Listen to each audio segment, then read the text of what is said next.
Welcome everyone. Thank you so much for joining us. I will just give a moment or so for other people to enter the room. But we are particularly grateful and impressed that people are turning up on such a lovely summer's afternoon. So your commitment is really noted.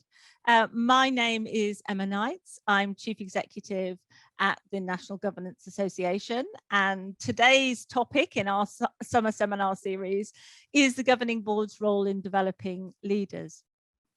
As always, I have a team of staff here who will be helping me, particularly in terms of keeping up with the chat. As you can see, Michael already introducing himself, one of our senior advice officers. So there'll be quite a lot of links and hopefully answers to your questions in the chat as we go. And Rani, who some of you will know is our head of advice, is sorting the PowerPoint for me. So Rani, if you could move me on, please. For those of you that it hasn't quite come up. Oh, hey, there we go. For those of you who have been at many of our events, you now do know the etiquette, although they change slightly from one forum to another. Some of you will have been with us yesterday when we were looking at the board's role in developing teachers. So you'll know that actually what we're doing is using the chat to extract questions, and that really kept us going yesterday, so we shall do the same today. The very first question we get asked is, will you get the slides? And the answer is yes, you will. We'll send them all out at the end of the week, the beginning of next week. The big difference with some of our other events is we do share this recording with NGA membership more widely. So we quite understand if some of you want to turn your camera off in case you're going to be caught on camera.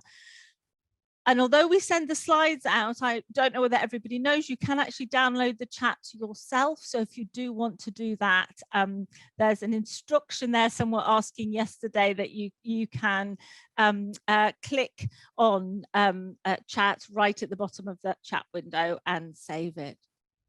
And there's a little reminder to me to thank you all for volunteering, not just for turning up to today, but everything that you do for your schools and your trusts, because we do know that that isn't said enough across the school system, and NGA of all people absolutely ought to be repeating that as much as we possibly can. We really do appreciate the time and effort that you put into your voluntary roles at schools and trusts.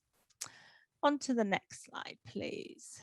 Oh, yes, I wanted to take this possibility for advertising our latest bite-sized e-learning, which is about the governance role in managing staff workload and well-being. So that was published yesterday, and I think is deeply relevant to what we're talking about today. But also we know from the feedback from our Learning Link subscribers that you really like the bite-size modules. So this is a new one that I hope is very timely and important. On to the next, please. So there's the obligatory plug for those of you who don't already subscribe to the e-learning. And I need to keep repeating because I don't think it's widely enough known that if you are a member of NGA, you do get a discount off Learning Link, including our gold members get it half price. So there you go. It's very cheap and cheerful because that's the price for everybody on the board for a year, including your governance professional. Moving on, please. It was also pointed out yesterday, absolutely rightly, that it's not just CPD for staff that's important, it's also CPD for those who govern. So I wanted to reiterate that from the outset.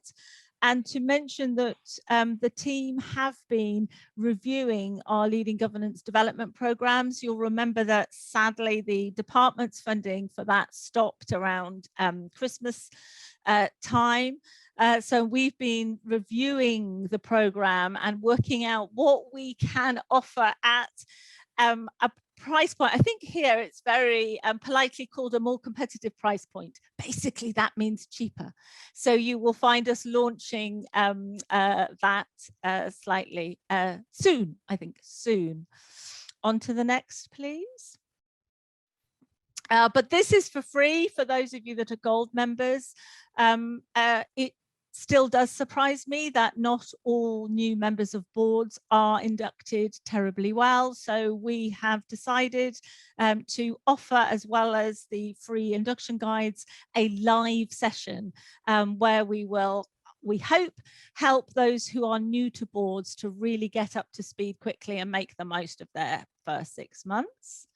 On to the next.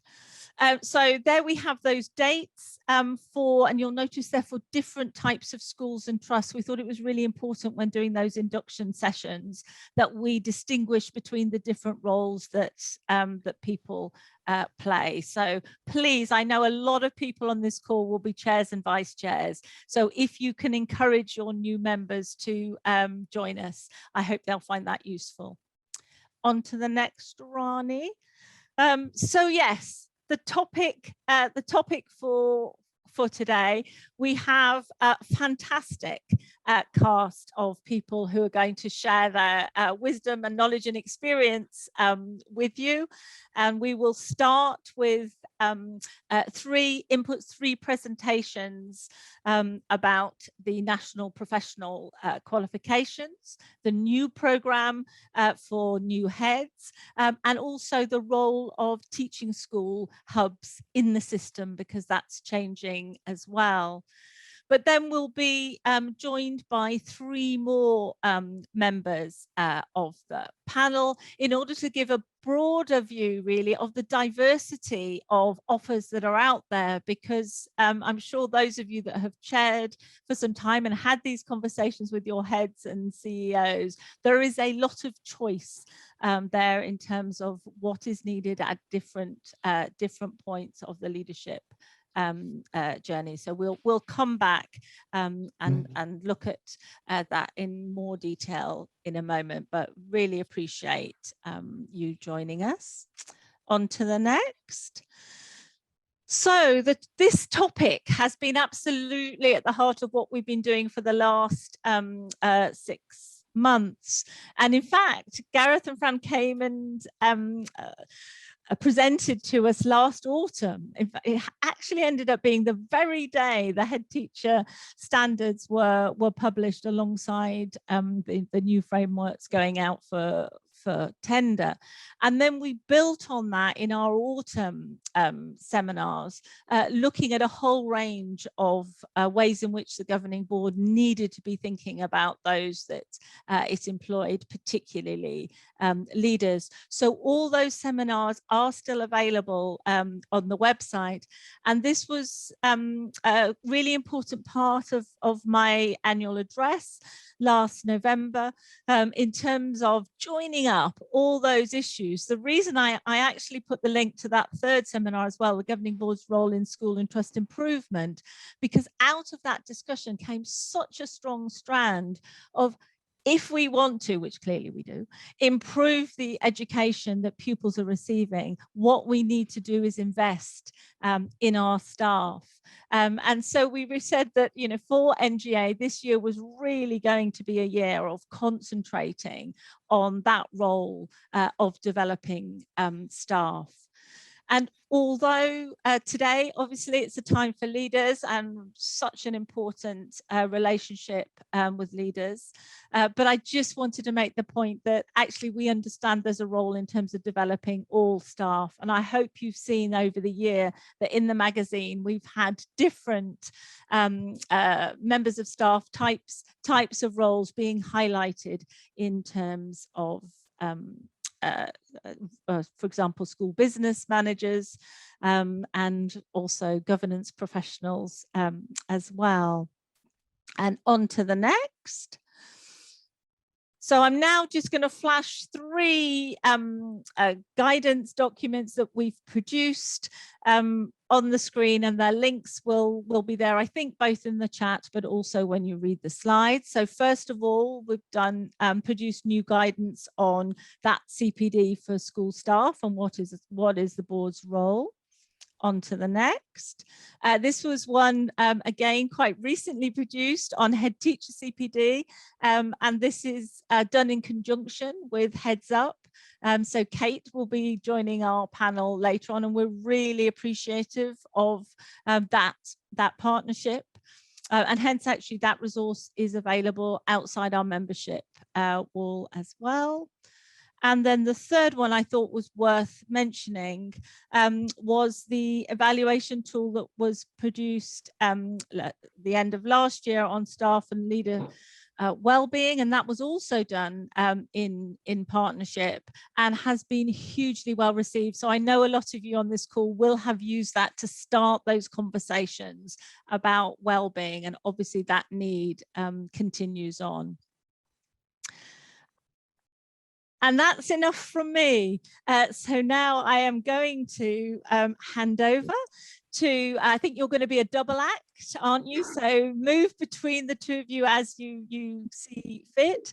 But Gareth Conyard and Frances Blurton work together at the Department for Education in the Developing Teachers and Leaders division. And those of you with us yesterday heard Fran talking to us about the early career framework. So fantastic to have you back alongside Gareth. So the floor is yours. Thank you so much, and thank you so much, Emma, for having us. We are absolutely delighted to be here to speak on such a really important topic about how governors can support teachers, but specifically today focusing on leaders. So just a bit of a background from both myself and Gareth, that we both work in the Developing Teachers and Leaders division. So I'm really interested in how we can make sure that there's a really good offer from the department to ensure that teachers and leaders are getting the support that they so richly deserve, to make sure that they have the best support needed to do what is such a crucial job.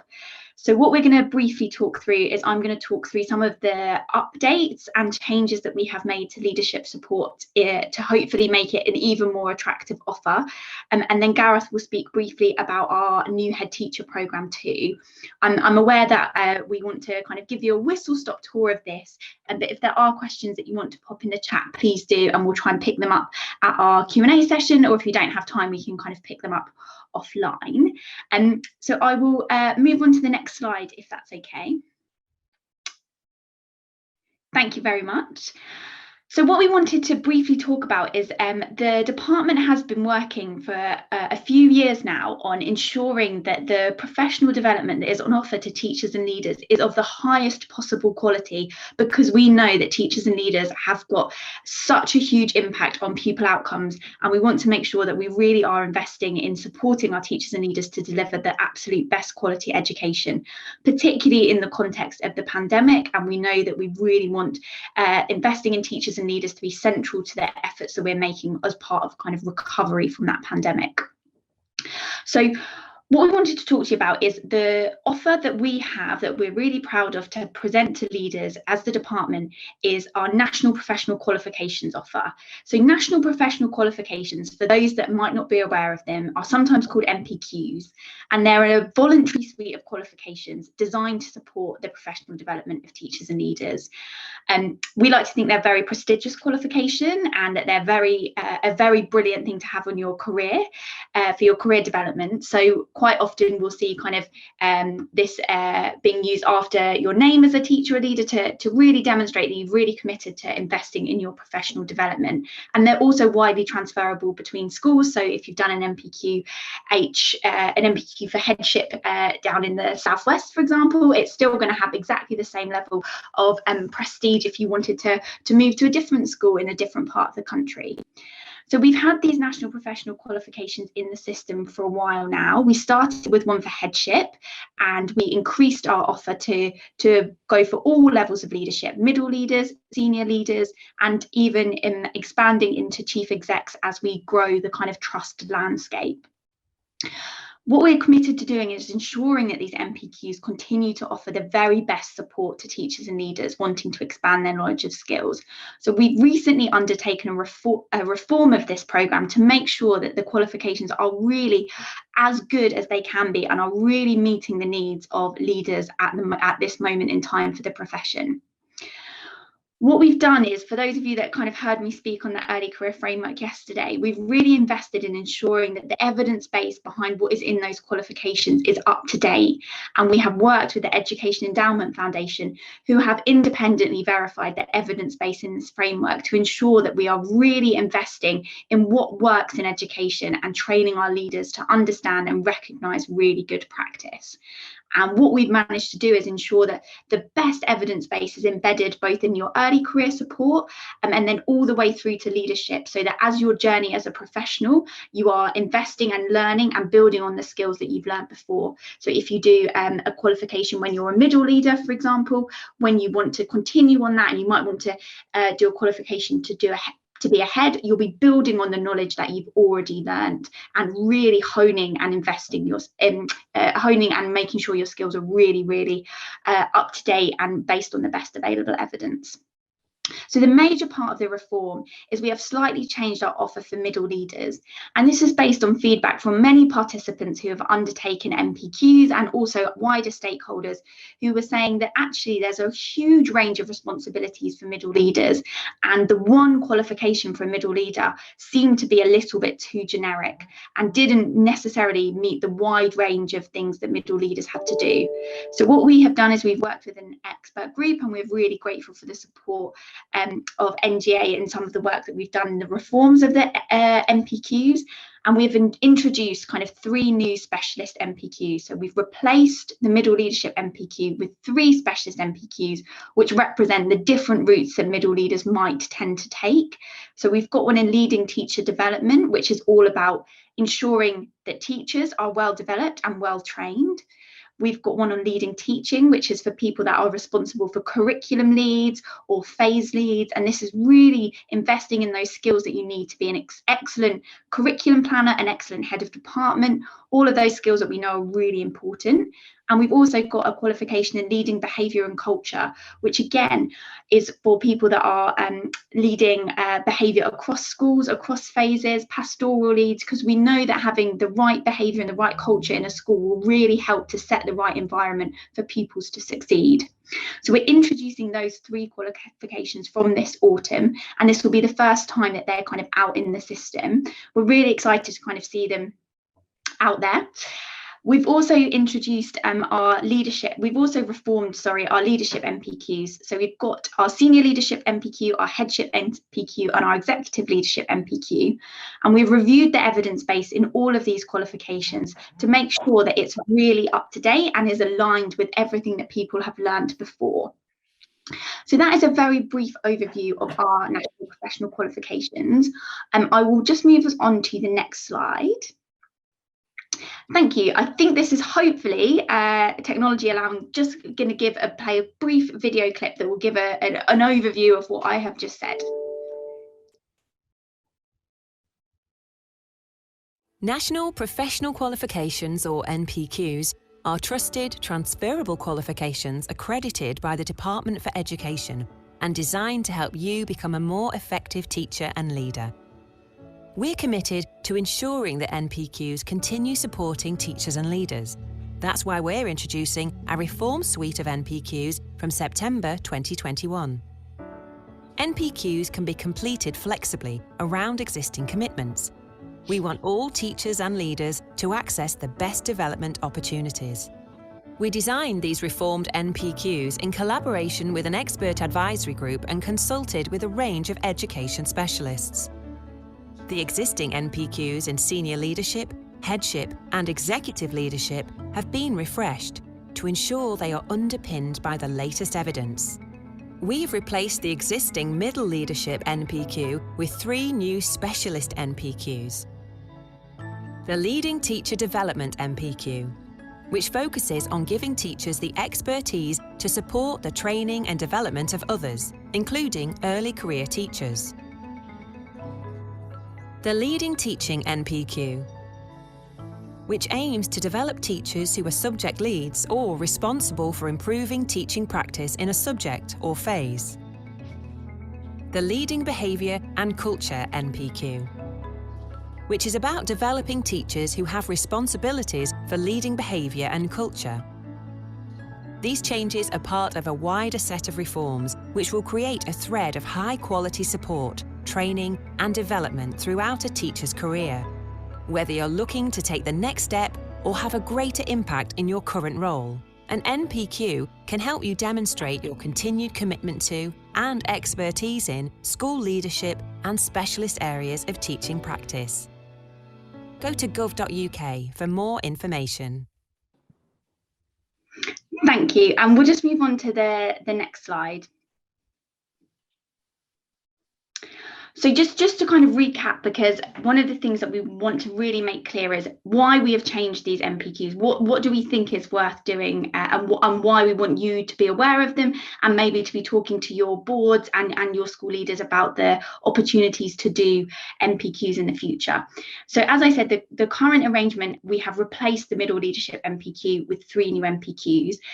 We don't anticipate school leaders to do all 3 of those. It would be for whichever route that they are particularly interested in and the route that they are kind of currently in their career. We've done a lot of user research which tends to show that they might follow one of these 3 career pathways. However, there is the possibility to do multiple NPQs if that suits the way that your career is developing as well.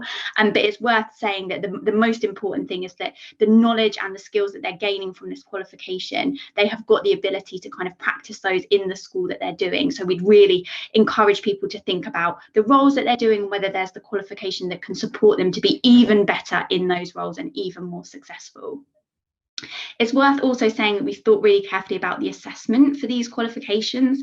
So as I say, they are a qualification, so there is a kind of assessment point. We think this is really important to ensure the status of the qualification within the profession. But what we've done is we've tried to update the assessment so that it is much more user-centred and much more closely aligned to what teachers and leaders are doing in their practice.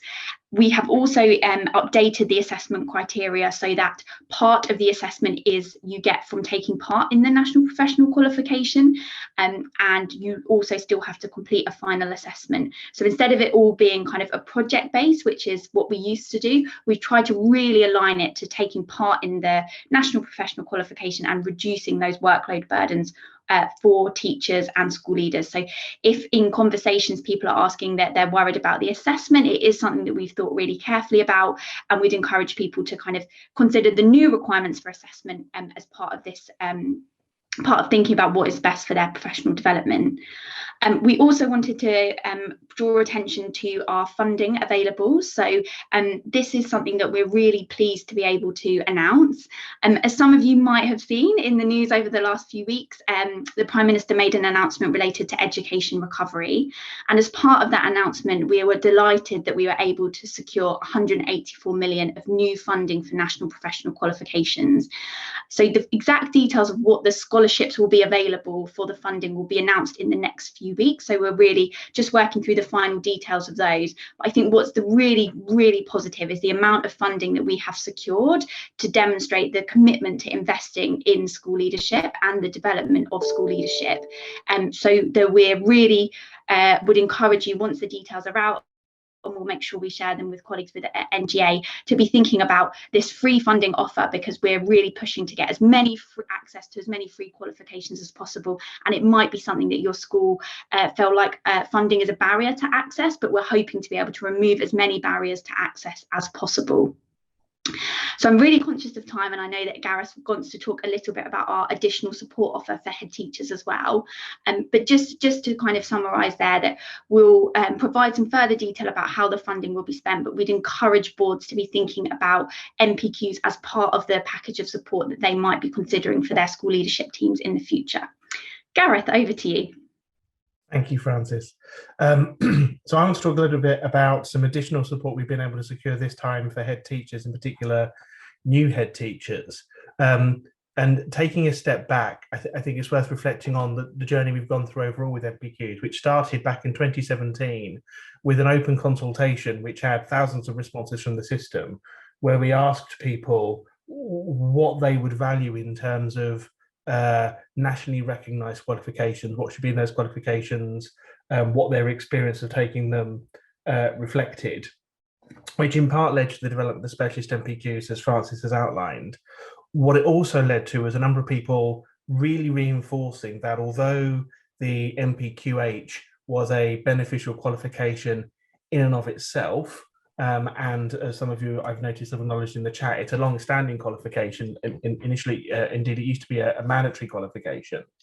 One of the things that people were acknowledging is that when you are a brand new head teacher, in particular, it's not so much the qualification that you benefit from, but it's the ability to understand absolutely the best evidence about what works, but in the context of a supported environment, which means that you can contextualize that learning with access to a coach and mentor who can help you in the individual circumstances you are. So to put this really crudely, if you are a new head teacher and you are dealing with some difficult staffing issues, maybe some union strikes, the kind of situation that head teachers find themselves in, it's one thing to understand the theory of that. It's quite another to be in the eye of the storm in a really challenging situation. So how do you make sure you've got the right support in place?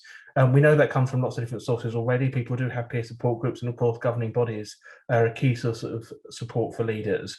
But what we've done as well is provide for new head teachers in particular this additional amount of support that's available alongside the NPQH, which means you get access to face-to-face coaching to help you in those early years as a head teacher, as I said, understand that context. Coaching is part of it, one-to-one discussions and wider peer support as well all come together to mean that the overall support that you feel as a head teacher is better than it's ever been. And as I said, this comes in part from feedback we got from the system. It also is based on really clear evidence about what our problems are when it comes to leadership supply. We know that people are less inclined than they have ever been to become head teachers. We also know that people are leaving the profession from head teachers after 2 or 3 years in the role in a way they didn't used to do. So we know there are pressures on the system, and we want to make sure that from our perspective, where we're interested in, as I said, providing the professional development for teachers and head teachers, that we're doing all we can to make sure they have the skills and knowledge and support to make the best fit of a job when they first arrive in it. As it says on the slide here, it will sit alongside doing the NPQH. You still have access to the sort of knowledge and skills that come through the qualification, but it does have this additional £800 added to the pot of funding available for these qualifications that mean that you get this additional support offer. So far, we've had really positive feedback on people who have looked at what we're developing. Of course, the critical thing will be when people start taking the qualification in much larger numbers from this September, and obviously we'll continue to evaluate that as well. And I think that's all I wanted to say on this. So before I hand over, Emma, I just wanted to say a couple of final things, if that's okay. So first, I could have said at the beginning, but I just wanted to reiterate your thanks to everyone on this call. I don't anymore, but I used to have the pleasure of leading government policy for the department, and Emma and I work very closely together. And as well as obviously having been a governor myself, I didn't need convincing, but I'm absolutely clear about the incredible amount of hard work and effort that people put into these roles. So thank you so much for doing that. And as Emma said, you can't be thanked enough for giving up your time for these things. So absolutely thank you for doing that. The final thing I think I wanted to say is that I understand some of you were there yesterday hearing about the early career framework, and Francis has alluded to this idea of there being this sort of continuum of support and development through people's careers. One of the things I think is worth sort of emphasizing why that's so important is because we've definitely been guilty in the past, I think, as government, of reforming different bits of the system in a piecemeal way at different times. And frankly, you might have an early career teacher, an NQT going on a course and being taught one thing, and the head teacher being on a course and being taught the completely contradictory thing.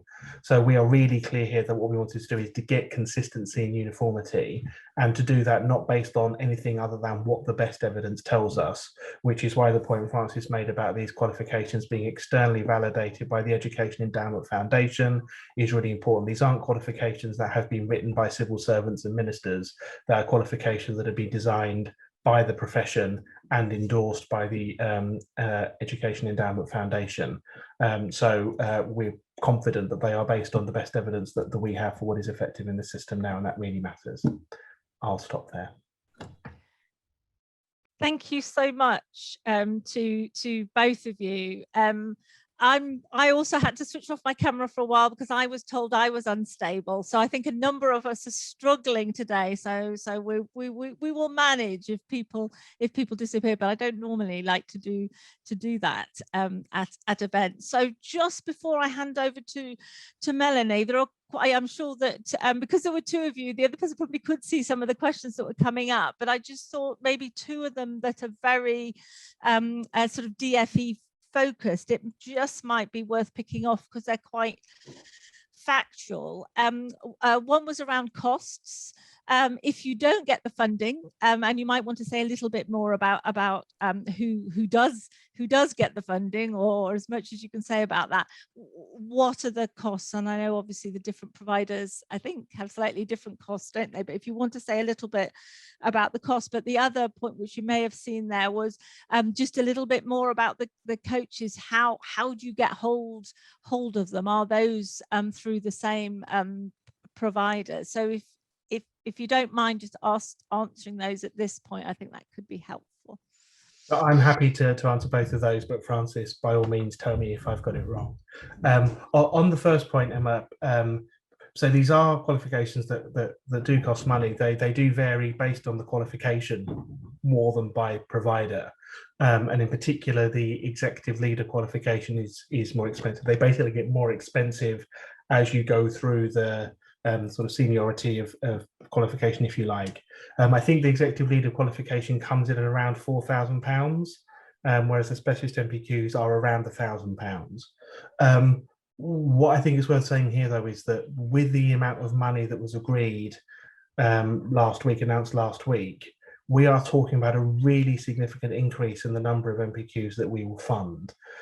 So let me give you some comparisons. The first time we funded NPQs via the scholarship route we have now, we set aside £10 million over 3 years. Demand was actually so high that we spent considerably more than that. So over the last 4 years, we spent around £40 million on NPQs. What we're now talking about is increasing to £184 million over 3 years. That will translate, and obviously the precise numbers depend on exactly which NPQs people take and how it works out across the system, but roughly 150,000 NPQs in 3 years.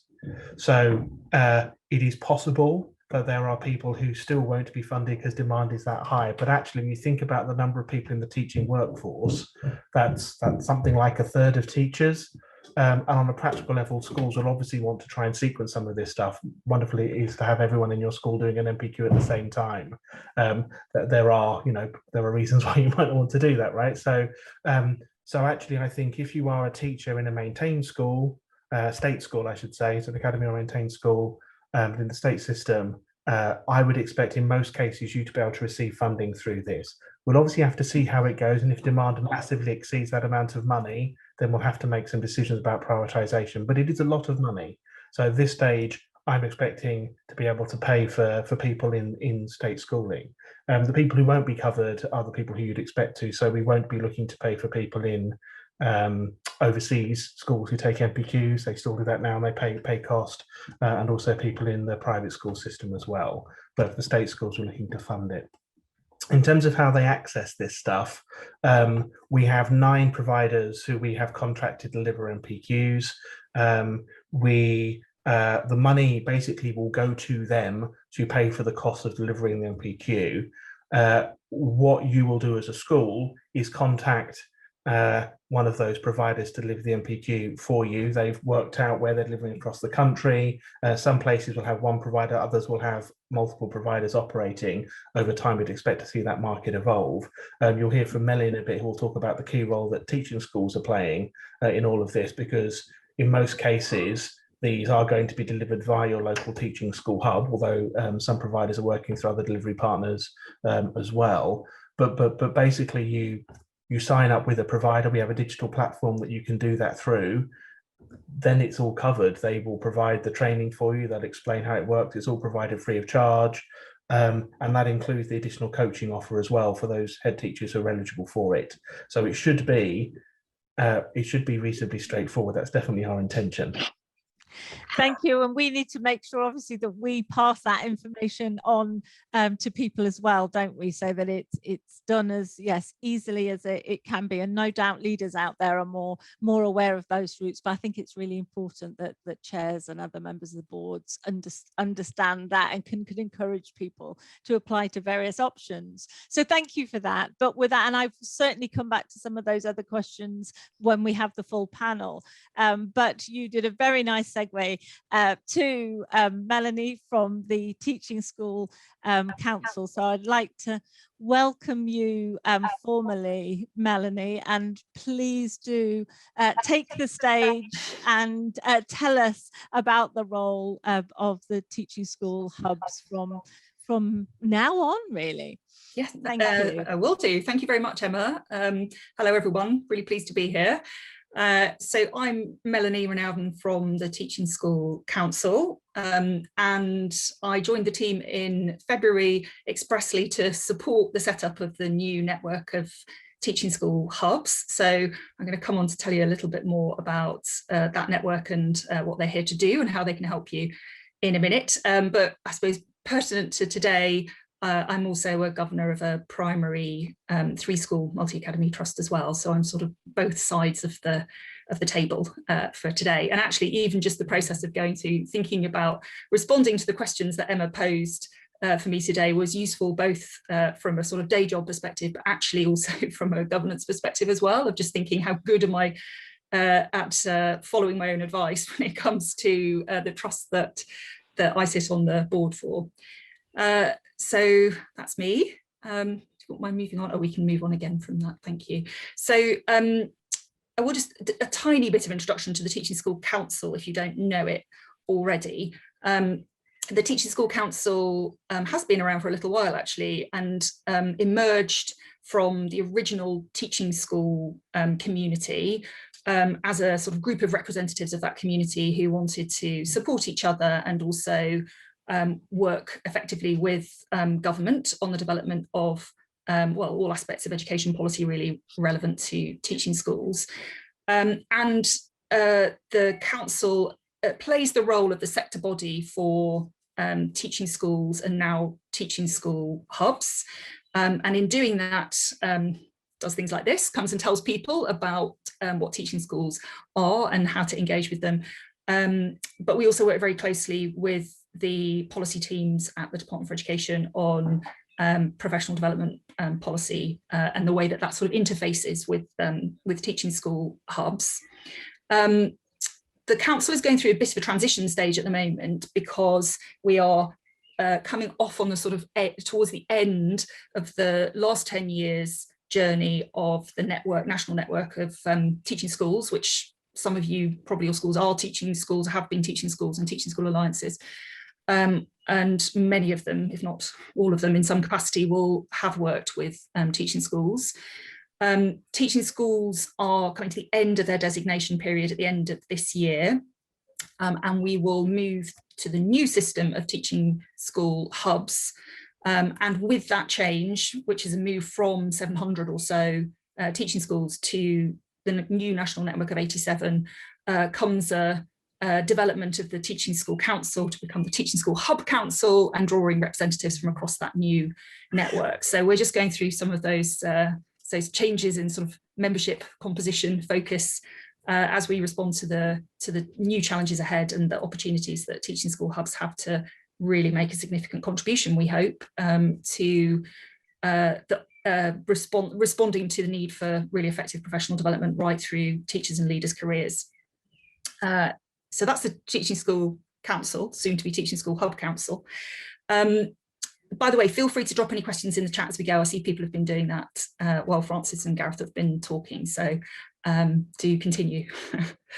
I thought it might be worth me just posing a couple of 3 questions for you to be thinking about while I'm talking, actually as well. And I'll come back to them at the end. So I just wanted to flash these up and get them in your heads. I think they probably will be already from Emma's introduction and from what Francis and Gareth have been sharing as well, but just be thinking about how leadership development is approached in your school or your trust, your organisation, what you know about the way that choices are made, and the way that leadership development in particular is prioritised, I think is just one to give a bit of sort of reflective thought to, and also about the messages that your governance sends about the extent to which your governing body values leadership development. I noticed I was actually watching vicariously on Twitter yesterday's session on development of teachers, and it was just interesting to see that point come up about the modelling that comes from the top, and how not just the questions you're asking and the sort of scrutiny that you're applying to the professional development strategy or approach that's being taken by your board, but also your approach to your own development as well, just sort of creates the weather and sort of sets the climate for leadership development in your organisation. So just another one to be thinking about. And then my final point is just about your connectivity with our new Teaching School Hub community. So Ronnie, if you wouldn't mind moving on to the next slide, thank you.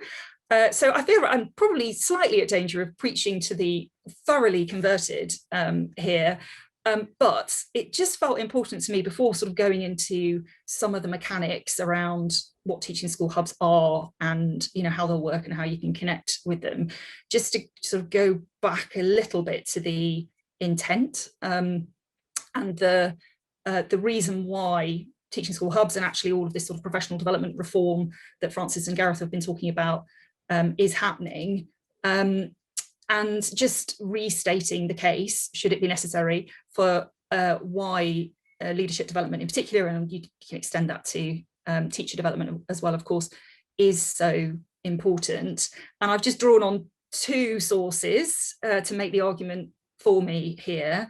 The first of which is taken from a new document which the DFE put out a week or so ago, I think it was last week, around all of the professional development reforms. But I think it's a really useful document at just setting out the full sets of changes that are coming and just explaining the why, and joining all of those components together. So it's a narrative that just sort of sets out the stage for PD reform. So that's the Delivering World-Class Teacher Development document from the DFE. And that states very sort of clearly and compellingly, I think, about why teacher development and by extension leader development is so important. And should you require a second source, I thought it was also worth drawing on some of what Kevin Collins was saying repeatedly and consistently in his work as Education Recovery Commissioner.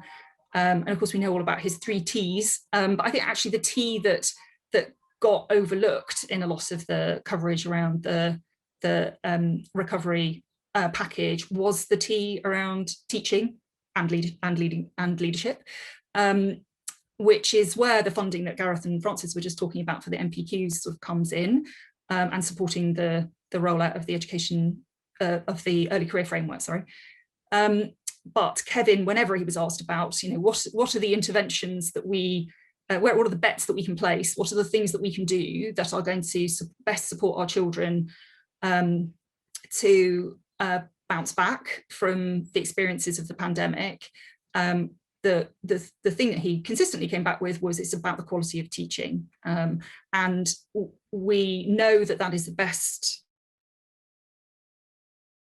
in terms of children's educational progress, and we also know that it is disproportionately beneficial for the most disadvantaged children.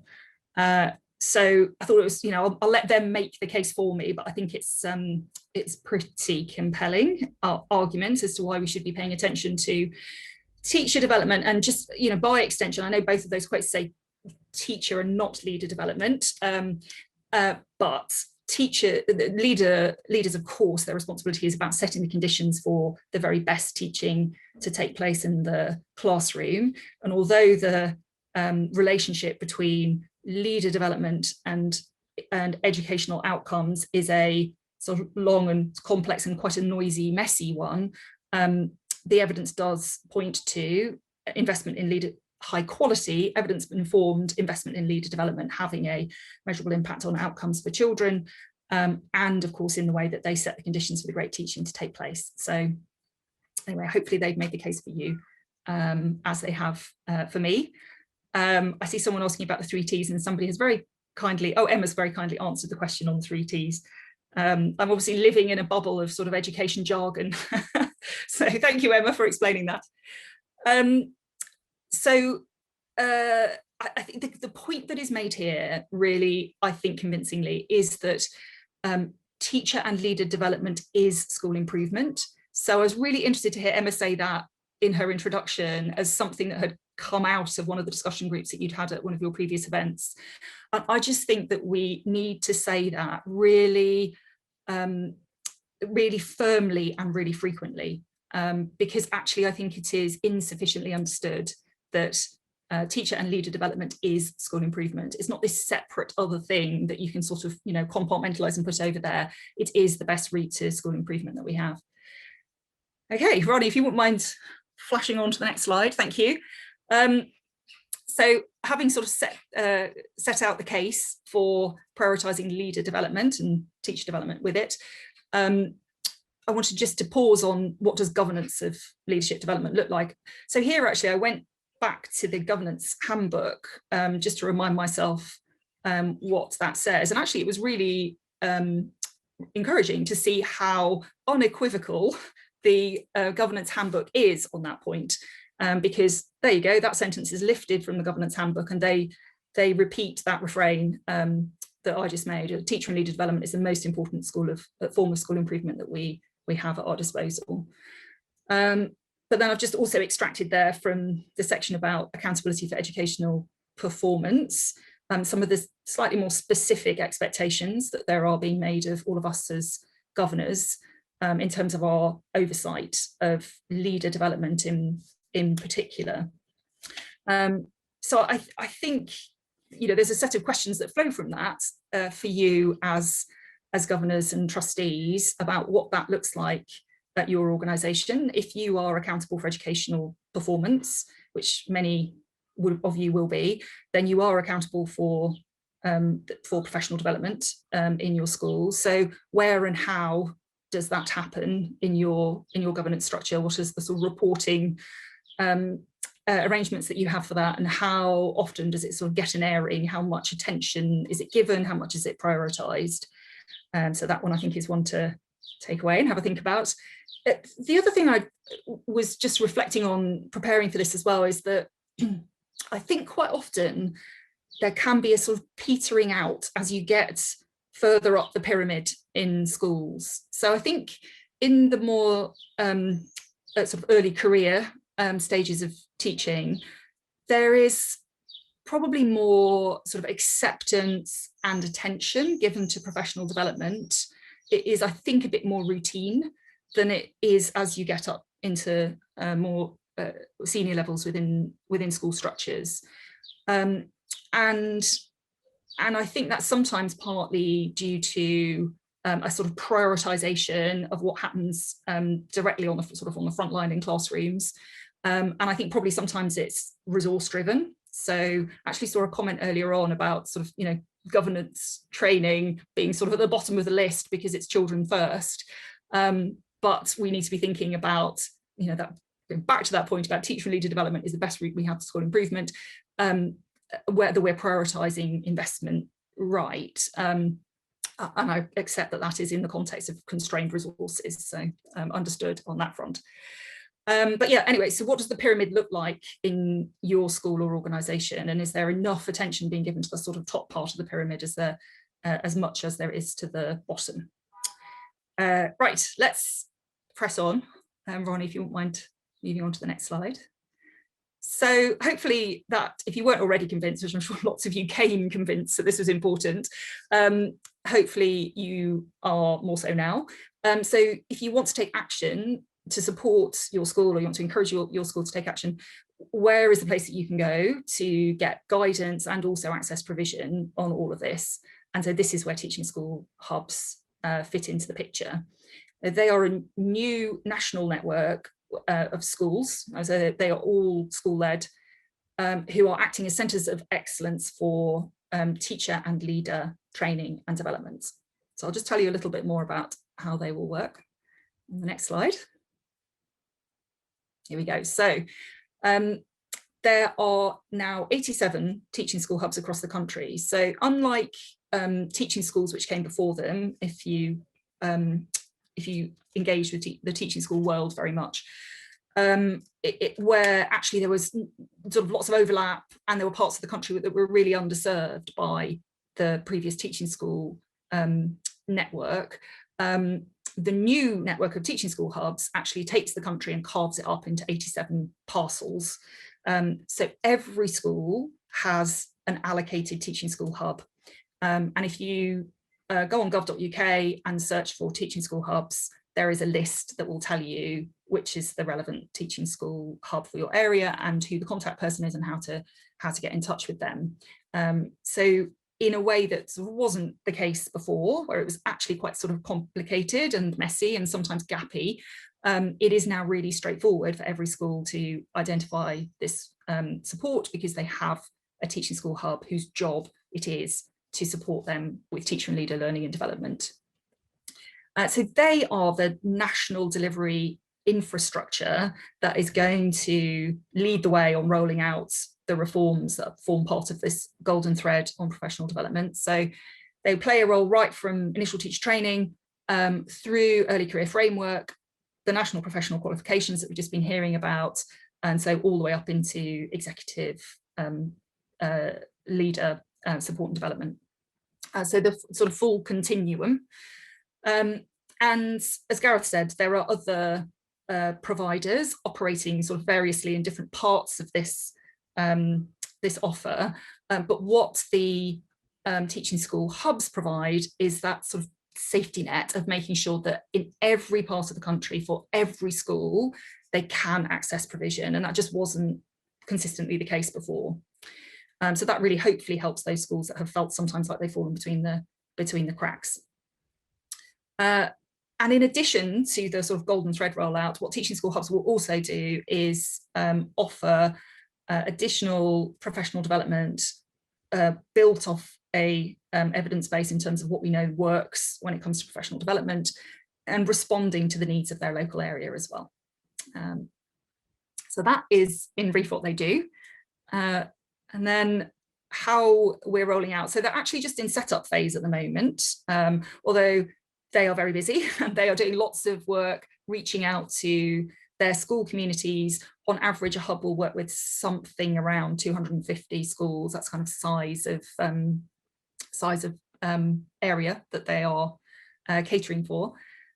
So they were designated in February. They're going through the process of building all of their sort of internal structures and staffing and kind of getting themselves set up and building capacity. But really importantly, they're also looking out. So forging partnerships with all the sort of local organisations and sort of actors in their areas, helping with that transition from the former teaching school world into the new teaching school hub world. They will be very active in that. They're setting up relationships on early career framework and NPQ so that they can be offering both of those routes to the schools in their area. And generally getting themselves set up so that they've got a great offer to bring to the schools that they are serving. So September is when it sort of all gets switched on, and they will be ready for that. But that certainly doesn't mean that you need to wait until September to talk to them. The message is very much, please do, if you are not already, please do get in touch, encourage your schools to get in touch with their local teaching school hub so that they can talk through what is available. And that forms both guidance to help them navigate all of this sort of change, because this does represent quite a significant, complicated change program, and hubs are on the front foot, and they're really well armed with information so that they can help schools do that, but also to be providers, so they can actually offer training and support as well. Good. Well, I think I probably covered the headlines, so I'm going to leave it there. I sort of flashback those questions, so that's just as a reminder for the things to take away. But yeah. Thank you very much, Melanie. And just before we call in the rest of the panel, because as you saw, there were a few questions coming up, but I just thought I'd ask you one because it's very particular to you and your role. And it's a bit of a tricky one possibly, but do you think the hubs will actually have the capacity needed for all schools should they get in touch and take it up, or is it something that we need to go a bit slowly on, given that so many of these are, as you say, in early days? Yeah. Well, yes, you probably noticed at the start that my job title includes the words capacity improvement. So part of the role that the Teaching School Council is playing here is supporting teaching school hubs with this very sort of rapid acceleration in the work that they're doing here. I should say, actually, the majority of teaching school hubs have formerly been teaching schools and actually have, in many cases, really quite significant operations already up and running. So they weren't starting from a blank piece of paper and sort of, they had to do everything from first principles. So that's the majority of them were kind of already up and running, and so actually have lots of both experience and capacity. Others are a bit newer, and so have got more work to do on sort of building that capacity, but there's lots and lots of support around the teaching school hubs to make sure that they do that, and then they're able to respond to the needs that are coming their way from schools. So I would encourage all schools to get in touch and explore what's available from their hub. Don't be concerned about capacity, because we are working very closely with them to make sure that they're able to meet demand. Thank you. And we certainly will try and cover some of those other questions now, but also the team will answer others if we don't get round to them today. So Rani, could you move us on to the next slide, which I do believe, yes, has the rest of the panel. So I would like to start by asking our three other panelists to, as it were, make themselves known. I think, oh yes, Sam is going to spotlight you all, and you will all appear like magic. Fantastic. And just before I ask each of you to introduce yourselves and to say what you think is important or most important in terms of governing boards' role in terms of leadership.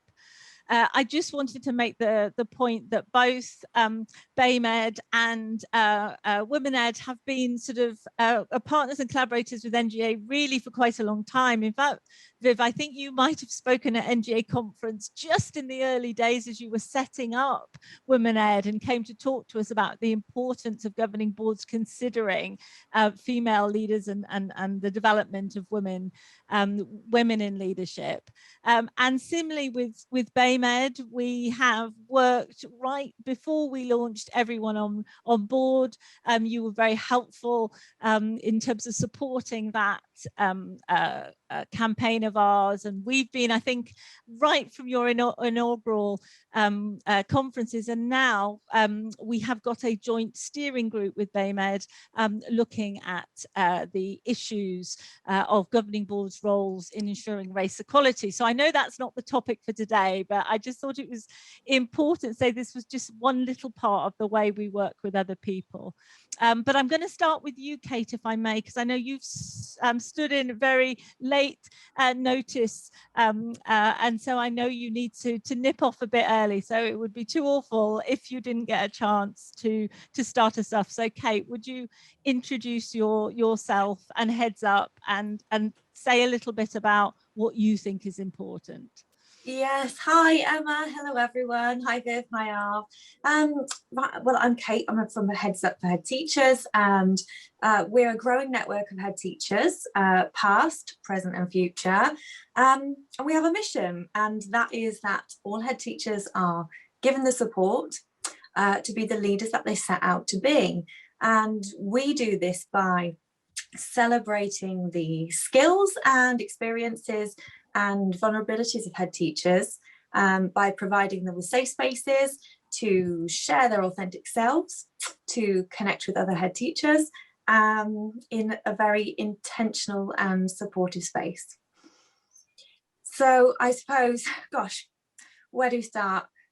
The most important thing I think for governors to consider is having those authentic conversations with head teachers and ensuring that they are aware of the networks that are available to their head teachers in order to point them in the right direction, to be able to support them, to be able to give them somewhere where they can connect with peers and like-minded head teachers with similar values, and find spaces where they can connect and take their head teacher cloak off, which is what we try and do at Heads Up, because you know, chair of governors will know, as much as you try to support your head teacher, you know, their job is very isolating, and you will ask them, how are you?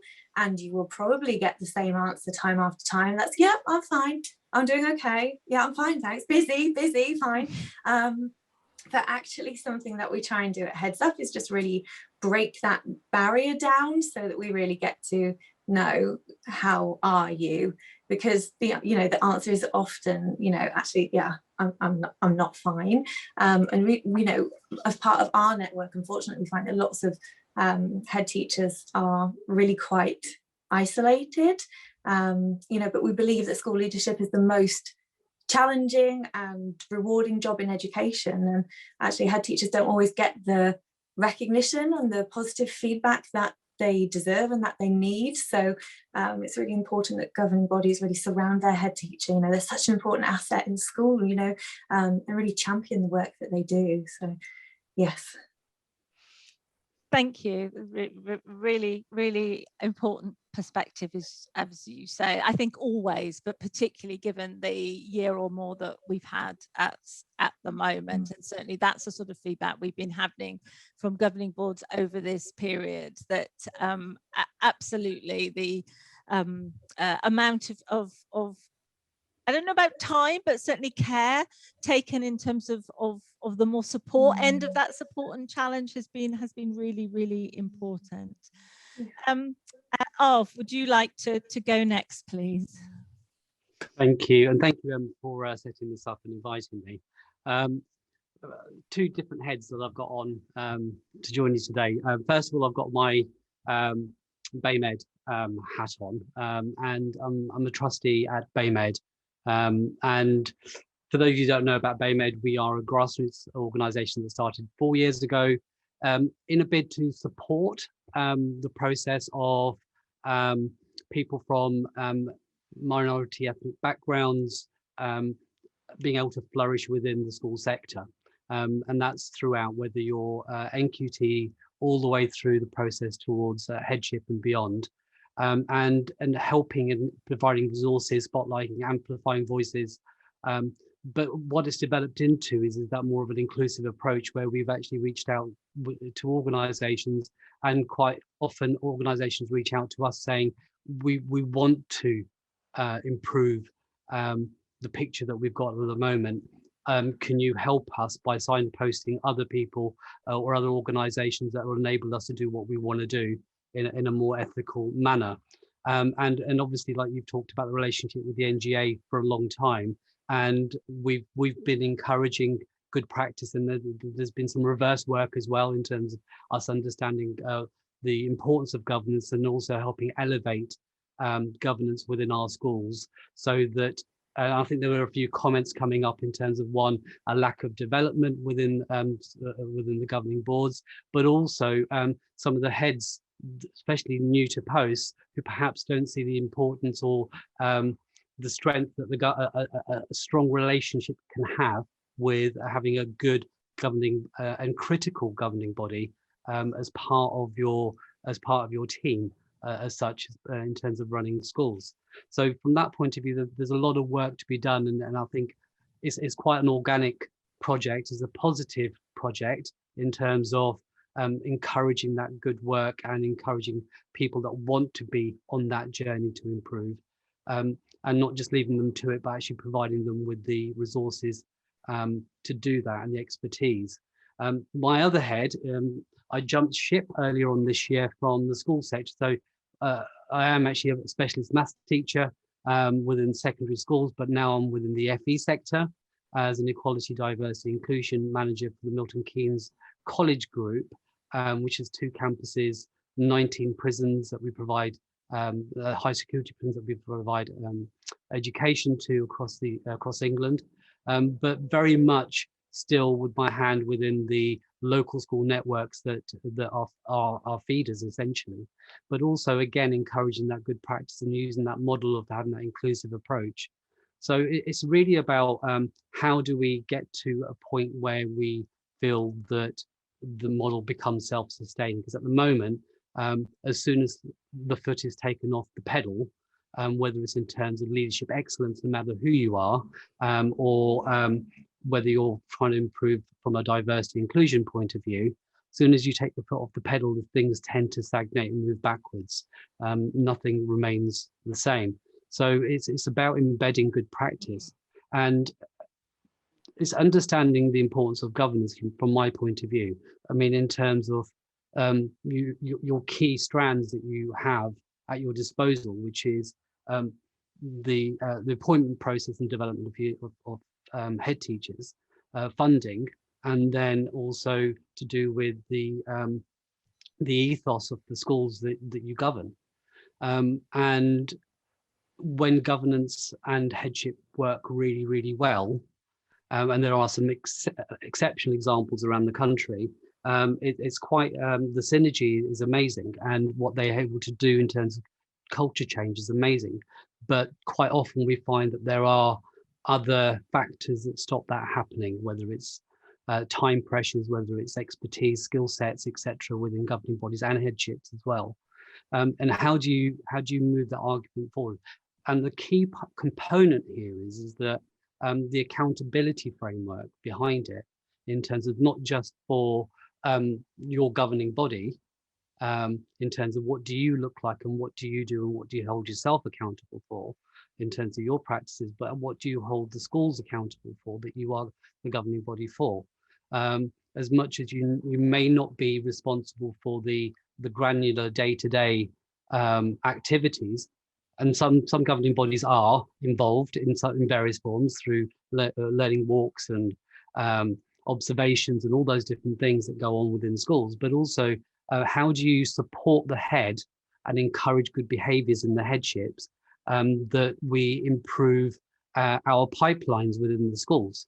So as much as you can't be there every single day, but you do have probably the most important mouthpiece within the organisation that you can work with to improve the culture and the ethos of the school that you're part of.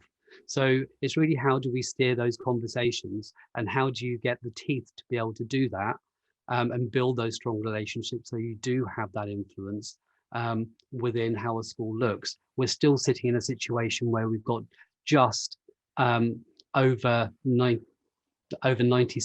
of our headship that looks a particular way. We've also still got, from a gender point of view, a very disproportionate number of school leaders that are women, considering the workforce that we have. And I see that in my FE sector, in terms of, I've got 2/3 of our workforce in MK College are women, and that's not represented in the top tier within the organisation. And so we've got to question, and as governing bodies, we've got to hold people accountable that as a head or as a principal or whatever your title is that if you're not creating the pipeline, what are you doing? You know, it's not good enough to say that there aren't enough women in those positions or not enough people from those backgrounds that are in those positions to take on those roles. At some point, you need to say, what am I doing to develop that? And as governors, where you are also holding the budgets accountable, you're going to think, where are you spending that money? Where are you spending that money in leadership development in your organization, your school? And is it creating that pipeline so that we do have a more reflective leadership structure moving forward? So that's kind of where I'm coming from. That tone from the top. Thank you very much. I was actually just noticing on this panel, women, we have got some women leaders, haven't we? But you're absolutely right, and I know that Viv from Women Ed will absolutely want to underline those issues. Viv, please do introduce yourself and your roles. And I know we had the Chartered College in the former Cat's-Gut yesterday, hearing about important work the college is doing in supporting the profession, but you're also involved in that too, aren't you? So over to you, Viv. Thank you very much, Emma, and thank you for the invitation. It's super to be here on such an important topic. So I'm Vivian Porritt. I'm a former head teacher and a former director of partnerships at UCL Institute of Education. I'm now a leadership consultant. That's my day job, as it were. I'm vice president of the Chartered College of Teaching. And particularly relevant to this conversation, I'm a member of Echo Trust in East London.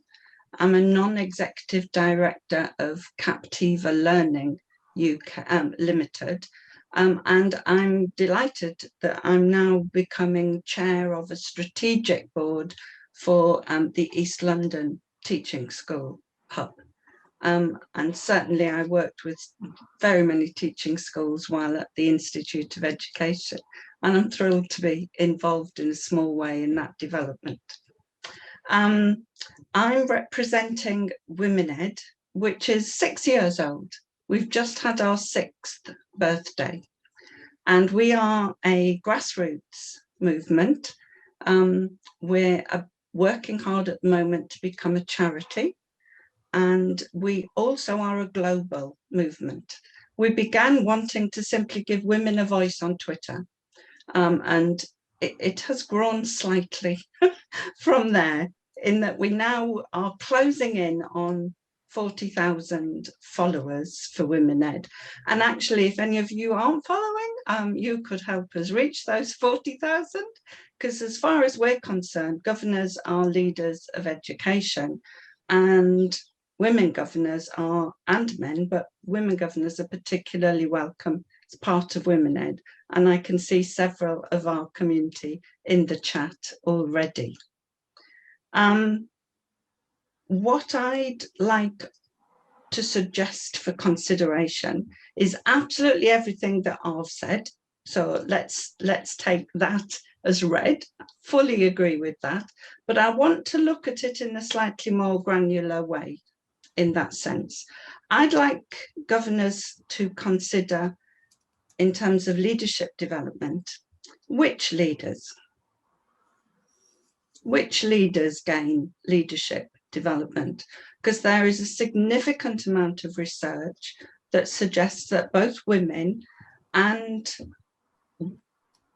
people of an ethnic background do not gain, are not offered as much leadership and professional development as men and people who are white.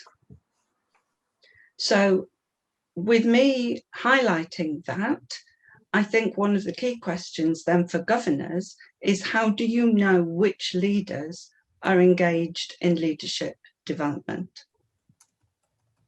There is a significant gap in terms of women leading in secondary schools.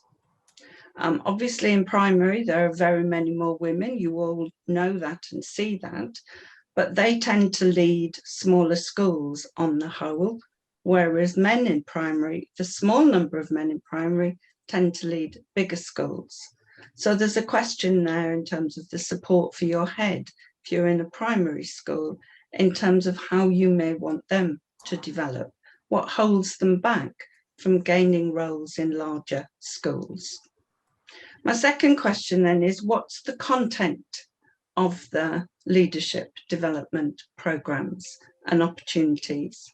On behalf of Women Ed, I was delighted to have several conversations with the writers of the NPQ programmes and helping them to look at some of the issues through the lens of female head teachers and female senior leaders. And they did make some quite significant changes around some of the topics or the way they were phrased or positioned. We are a partner with the National College of Education, and we run a women ed only, a women only senior leaders master's program and apprenticeship. And we have had to fight with some schools to ensure that they're offering their female leaders that opportunity. And we've certainly gone to war with some schools who did not feel that women of an ethnic heritage wanted the kind of development the senior leadership masters could give. And that shocks me in education today.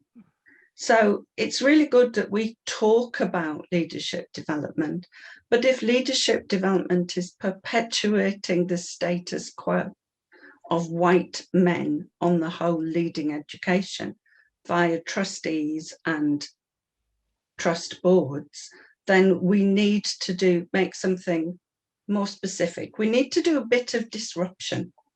The second book we wrote is called Being 10% Braver, and this is Women Ed's year of being 10% braver. And so we are about disruption and innovation. So we want to disrupt the current thinking and the current status quo. So ask which leaders, ask what content, ask what type of leadership roles gain leadership development. Women tend apparently to be in more soft leadership roles as opposed to some of the male leadership roles, timetabling, strategic leadership. And that isn't a given in terms of gender. We're not born thinking that way. That's circumstances and predilections and people's unconscious bias when they're appointing people. So we need to challenge those as well as governors of organisations that are leading education. Can I just add one more point, Emma? Then? Yep. I'd also want people to think not so much about women or race, but simply about underrepresented groups. So there are also leaders with a disability who are too scared to disclose their disability. There's leaders who are too scared to disclose their sexual orientation. And that's also not right in today's world. So we actually need underrepresented groups, and therefore we need to know who they are. And I'd also, with my very final question, Emma, to say, is your teaching school hub thinking about these kinds of issues? And I'm delighted that the Teaching School Hub, where I'm going to chair their strategy discussions, is absolutely going to start a Women Leaders programme because they know there's significant need there. And Women Ed's here to help. We're totally free because we're all made up of volunteers and we simply want to make that innovative change. So I'll put in the chat how you could contact Women Ed, because we've got a network in all of the 9 English regions and also in the UK. So if you want to get in touch with us to see how we can help you as a governing body to address these issues, we'd be absolutely delighted. Thank you, Viv, and I do like your disruption and innovation phrase. Perhaps we should have that for governing boards as well. I'm on a bit of the mission at the moment to really push what's called the generative mode of governance, because we sometimes get stuck in compliance and then we move into strategic and we think, yes, job done, but actually there is that generative mode, which is absolutely fits with your disruption and innovation innovation, done in the best possible way and in order to further the mission. So that's excellent. I'm very conscious there were various questions that came up before. As I say, NGA will get back to people with answers, but I thought while I've got the benefit of you here, just to throw a couple of them out, and then you can pick and choose which ones you answer. There was a whole strand of questions really about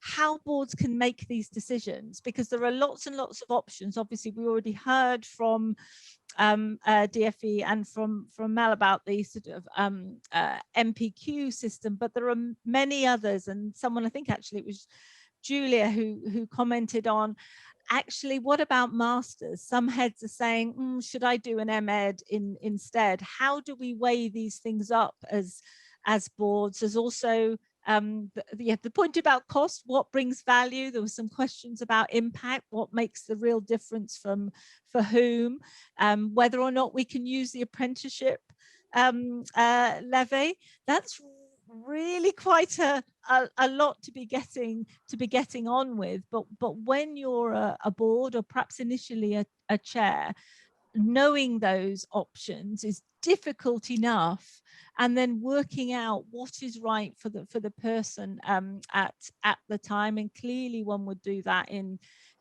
that's a discussion, isn't it?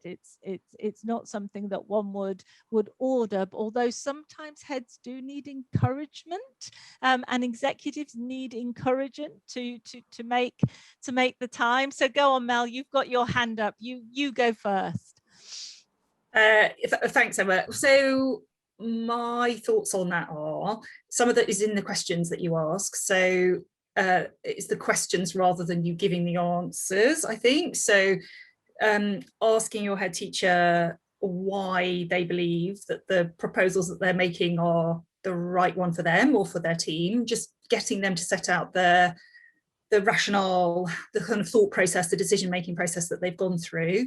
I think probing on their understanding of evidence behind the route that they're going down. What is it that gives them confidence and should give you confidence that the time and money spent on that route will improve outcomes for children? So taking it right the way through to outcomes for children. Although I do think, that is the evidence base is difficult, to be able to make the connection between sort of investment, leadership development and outcomes for children. So a good proxy to ask them about is evidence of sustained behaviour change amongst the participants of that programme. So what is it that convinces you that you will know something and do things differently in a way that means outcomes more likely to be positive for children? One thing I feel really strongly about is that we need to consider time the same way we do money. So when your head teachers are weighing up options, I just see over and over again this sort of draw to the free, and which does not mean free is not good necessarily, but it doesn't always mean that free option is the best option in the circumstances. And of course, even if a program is free, it's not, because there's time going into it.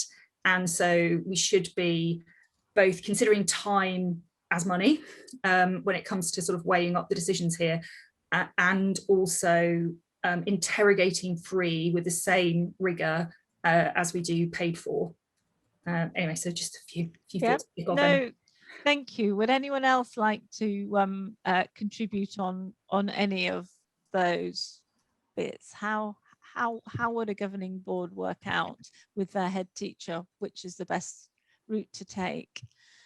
Or while you're thinking about that, there was another one as well, which I think a couple of you also referred to, about when you're talking about the who, because it's also about middle leadership. And I think a couple of you suggested, both in the chat actually and from the panel, that we were a bit more organised about thinking about development for middle leaders. And it was our senior leaders, perhaps, where we weren't quite so proactive. So again, if anyone wants to comment on the who. Fran, I can see you now, did you want to jump in on that one as well?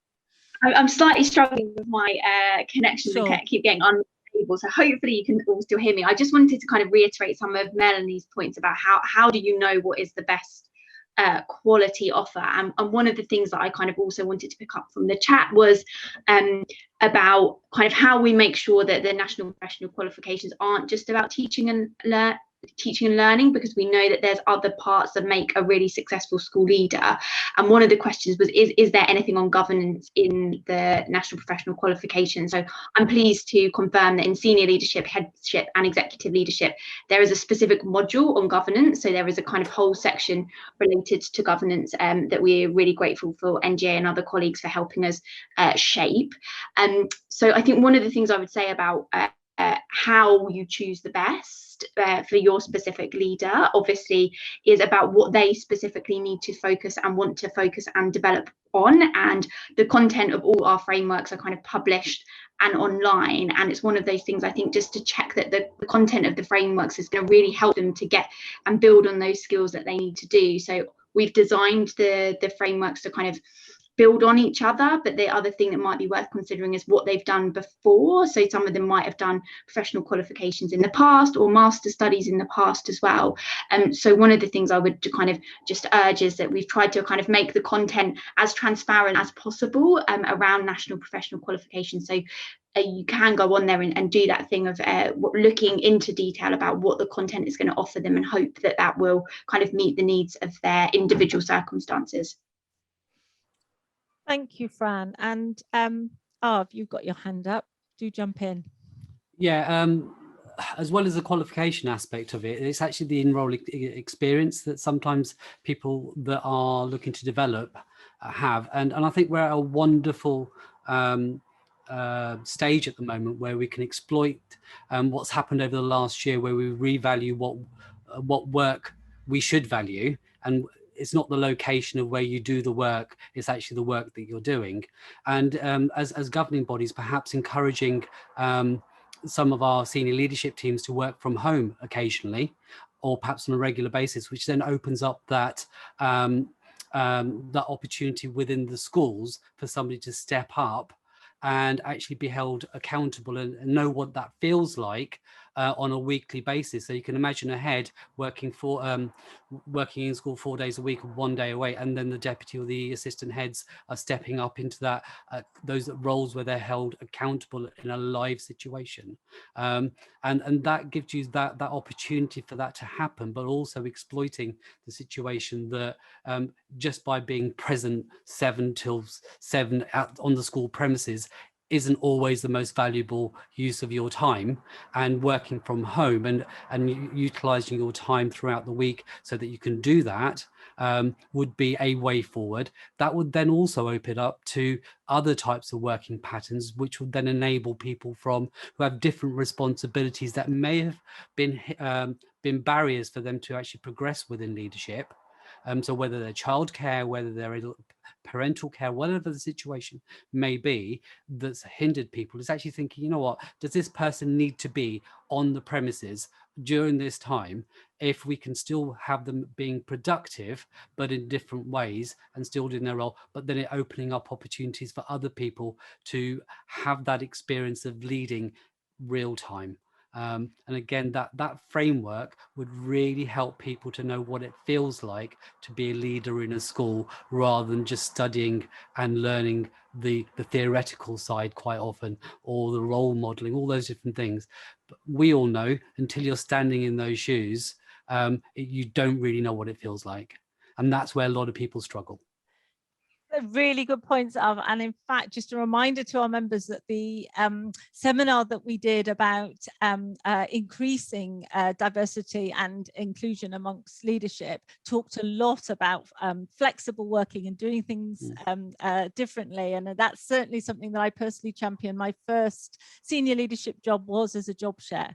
So and if it hadn't have been for that, I may well not have been appointed to NGA. So absolutely. Kate, do you want to jump in there? Because I could see you nodding, but also there are a couple of comments in the chat about deputies. Do you also work with deputies, or is it all with head teachers? Yeah, well, I'm getting excited because I was a co-head as well, and I was a part-time co-head. So this is why I'm excited, because I'm in agreement with Arv and with you, Emma, that I think leaders now are looking at ways of doing things differently because they've had to do things differently.